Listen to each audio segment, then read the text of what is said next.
پہلے تو میں نے مسلمانوں کے اخلاق سنے تھے، اب تو میں نے دیکھ بھی لیے، پر یہ بتا جب 12,000 آیا تھا جان کیوں نہیں چھڑائی؟ تو حضرت چارہ کاٹتے کاٹتے رو پڑے، فرمانے لگے تو نہیں نہ جانتا یہ بیٹیاں سانجی ہوتی ہیں، پتہ نہیں نا؟ میرے رسول پاک نے تو حاتم تائی کی بیٹی کے سر پہ کپڑا رکھ کے کہا تھا بیٹیاں برابر ہوتی ہیں، تو یہ نہیں پتا جب اس کی 6 بیٹیوں کی شادی ہوئی ہے میرے اندر روحانیت کتنی بڑی ہے۔ فرمایا پھر 12,000 آیا ہے تو 2-4 بچیاں پھر گئی ہیں، تو یہ نہیں پتا میں اندر سے راضی کتنا ہوں،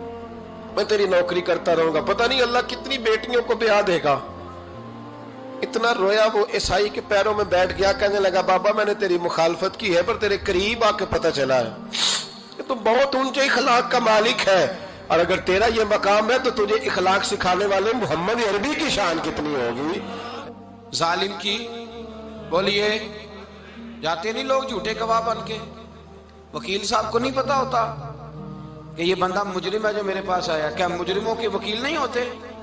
بولے تو اس کو پتہ نہیں ہوتا وکیل صاحب کو کہ یہ صاحب مجرم ہے، میرے پاس مقدمہ لے کے آئے، اور اگر بے ادبی نہ ہو جائے تو میرا خیال ہے قاضی عدالت کو بھی پتا ہوتا ہے کہ مجرم کون ہے اور مظلوم۔ میرے نبی پاک صلی اللہ علیہ وسلم نے اس قدر زیادہ سختی فرمائی اس مسئلے میں، فرمایا جس کو پتا تھا کہ فلاں آدمی ظالم ہے، ظلم کر رہا، پھر وہ ظالم کا گواہ بنا یا اس نے ظالم کی مدد کی، کتنی کی؟ شارحین لکھتے ہیں چاہے اس نے ایک جملہ بول کے کی، چاہے ایک، سارے بولیے، چاہے ایک غریب کو اس نے ظلم کیا تو کہتے ہیں علاج یہ سی، چاہے ایک جملہ بول کے کی، شارحین اس حدیث کی شرح میں لکھتے ہیں ایک جملہ بول کے چاہے مدد کی، جس بندے نے کسی ظالم کی مدد کی کسی مقدمے میں یا کسی صورت میں اور اسے پتا تھا یہ ظالم ہے، میرے نبی پاک صلی اللہ تعالی علیہ وسلم فرماتے ہیں اگر اس نے مدد کی، ابھی ظالم کی بات نہیں ہو رہی، ظالم کے مددگار کی بات ہو رہی، اگر کسی نے ظالم کی مدد کی تو حضور فرماتے ہیں خدا بھی اس سے بری و ذمہ ہے، رسول بھی اس سے بری و ذمہ ہے۔ سنبھال کے رکھے اپنی نمازیں، قربانیاں، حج، زکوٰۃ سنبھال کے رکھے۔ اگر ظالموں کا مددگار ہے، الیکشن آ لینے دے، آپ کو نظر آ جائے گا کون کون ظالموں کا مددگار ہے، نظر آ جائے گا۔ اپنی جیب سے لوگ پیسے دے کے ظالموں کی مدد کریں گے، ان کے فلیکس چھپوائیں گے، بورڈ لگوائیں گے، جیبوں سے پیسے دے کے۔ ہم نے خود آگ لگائی ہے چمن میں اپنے، بے سبب گردشی ایام کو الزام نہ دو، ہم نے خود نور کا ظلمت سے کیا ہے سودا، کر کے توہین سحر شام کو الزام نہ دو۔ ظالموں کے مددگار میدان میں آ گئے، یہ چھوٹا لفظ نہیں، میرے حبیب پاک صلی اللہ علیہ وسلم نے فرمایا جو ظالم کا مددگار ہے سن لے جو سجن کے ساتھ کچہری جاتا ہے، وہ یاد رکھے جو دوست کا گواہ بنتا ہے، وہ یاد رکھے جو کہتا ہے میں مانگی گیا تھا، مجھے بلایا گیا تھا قبضہ چھڑانے کے لیے کسی غریب بیوہ کی جائیداد پہ، وہ سن لے تو مدد کر کے نہیں آیا، تو خدا کے ذمے سے نکل گیا ہے۔ رسول پاک نے فرمایا تیرا میرا تعلق ختم ہو گیا، تو ظالم کا مددگار ہو گیا، پھر تو کہتا میں بے چین ہوں، میں بے قرار ہوں، میں آزمائش کا شکار ہوں، پلٹ کے دیکھ تو صحیح تیرا گناہ کتنا بڑا ہے۔ میرے نبی پاک صلی اللہ علیہ وسلم کا ایک اور فرمان سن لیں، ابن ماجہ ابو داؤد میں موجود ہے، اس حدیث کو آپ نے یاد کر لینا ہے، کر لیں گے انشاءاللہ، سارے کہیے انشاءاللہ، کر لیں گے یاد۔ حضور صلی اللہ علیہ وسلم نے فرمایا اگر تو ظالم کی مدد کرے گا نا، یہ لفظ دل کی تختی پہ لکھ لینا، یہ مکافات عمل ہے، مکافات عمل دنیا، ادھر کرو گے تو ادھر بھرو گے۔ فرمایا اگر تو کسی ظالم کی مدد کرے گا، سن لے حضور کا فرمان ہے، اگر تو ابن ماجہ ابو داؤد سیاہ میں موجود ہے، فرمایا اگر تو کسی ظالم کی مدد کرے گا تو رب تعالیٰ مرنے سے پہلے تیرے اوپر بھی ظالم کو مسلط کر دے گا، تیرے اوپر بھی ایک دفعہ ظلم ضرور ہوگا اگر تو ظالم کی، وہ کسی صورت میں بھی ہو سکتا ہے، کسی صورت میں بھی تیرا بیٹا ہی اٹھ کے ظلم کر دے گا، تو الجھ جائے گا، کسی نہ کسی جگہ تیرے لیے تباہی کا سامان ہوگا، تیرے اوپر ظلم ہوگا، اس لیے کہ تو ظالموں کا مددگار ہے۔ چاہیے یہ تھا کہ تو مظلوم کی مدد کرتا، انسانی ایمانی یقین کا فریضہ سر انجام دیتا، تو ظالموں کا مددگار ہو گیا۔ ٹٹول کے دیکھ لیں، رزلٹ نکال کے دیکھ لیں، ہمارے زمانے میں ظالموں کے مددگار زیادہ ہیں، اتنی لمبی زبانیں نکال کے ظالموں کی مدد کرتے ہیں، بڑے بڑے کالم نویس اللہ نے انہیں قدرت دی لکھنے کی، تو اپنا قلم ظالموں کی مدد میں خرچ کرتے ہیں۔ وہ لوگ جن کو اللہ تبارک و تعالیٰ نے قدرت دی، ہمت دی، طاقت دی، کچھ لوگ ان کے حلقہ احباب میں، وہ اپنے لوگوں کو استعمال کر کے ظالموں کی مدد کرتے ہیں، ظالموں کی مدد کرتے ہیں۔ میرے نبی کریم سید عالم نور مجسم صلی اللہ علیہ وسلم نے فرمایا، اگر تو نے ظالم کی مدد کی تو جب تک تو توبہ نہیں کرے گا رب تجھ سے ناراض ہی رہے گا۔ اللہ تجھ سے، او بھائی جس سے رب بھی ناراض ہو گیا،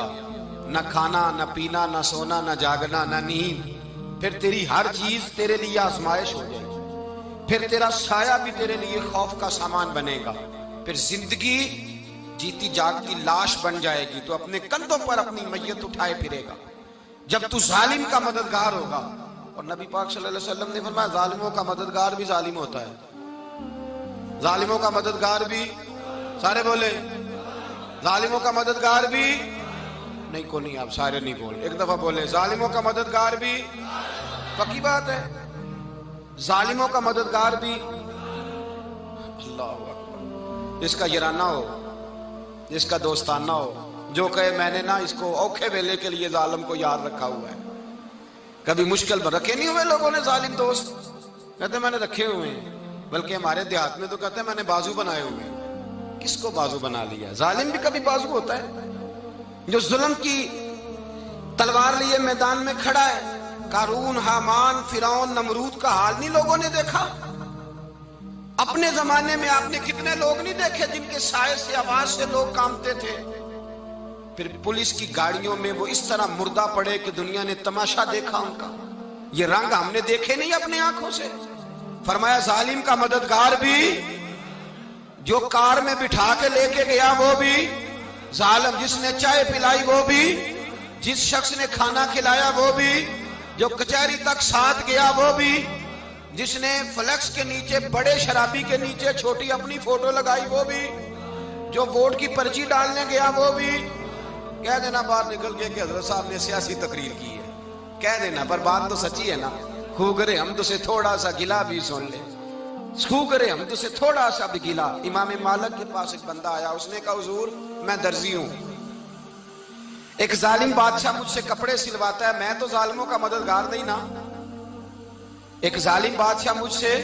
حضور میں تو مددگار نہیں نا ظالموں کا۔ جو فرمایا ظالموں کا مددگار بھی ظالم ہوتا ہے، تو کپڑے لے کے آتا ہے میں سی کے دے دیتا ہوں، ذمہ داری نہیں۔ یہ ایک آدمی دکاندار ہے، اس سے کوئی بندہ چیز خریدنے آئے گا تو تھوڑی کہے گا میں نے نہیں دینی، تو دے گا۔ کوئی بندہ اگر کسی شخص سے کوئی کام کہتا ہے جو اس کی فیلڈ ہے، اس کا شعبہ ہے، اس کا معاش کا وہ سلسلہ ہے، کہتے ہیں یا رسول اللہ صلی اللہ علیہ وسلم ظالموں کا مددگار بھی ظالم، حضور نے فرما دیا۔ تو امام مالک سے بندے نے مسئلہ پوچھا، دل کی تختی پہ لکھنے والی باتیں ہیں، کہا حضور میں درزی ہوں، ظالم کپڑے سلواتے ہیں، میں تو مددگار نہیں نا۔ امام صاحب کہنے لگے نہیں، مددگار تو وہ ہوگا جو تجھے سوئی دھاگا فراہم کرے گا، تو تو پورے کپڑے سی کے دیتا ہے، تو تو خود بہت بڑا ظالم ہے، تو پورے سوٹ سی کے دیتا ہے، تو تو بہت بڑا ظالم خود ہے۔ مددگار تو وہ ہوگا جو تجھے دھاگا دے گا، جو تجھے بٹن دے گا، جو تجھے نلکی دے گا، جو ظالم سے اتنی نفرت ظلم کر کے بندہ ہے۔